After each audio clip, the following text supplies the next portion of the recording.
I adopted a tiny fluffy kitten, and now my life is a lot less ordinary. For the first few weeks, it was just me and the kitten in the house. I liked the quiet. I liked the solitude.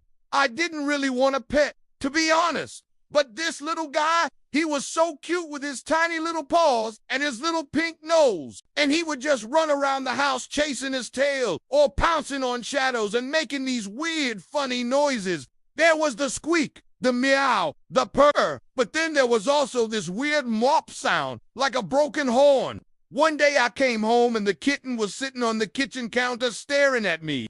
Then he did the most unexpected thing. He jumped down, ran across the floor, and started helping me clean the dishes. Of course, he wasn't actually helping. He was just being a little kitten, doing kitten things. But the look on my face, though, priceless.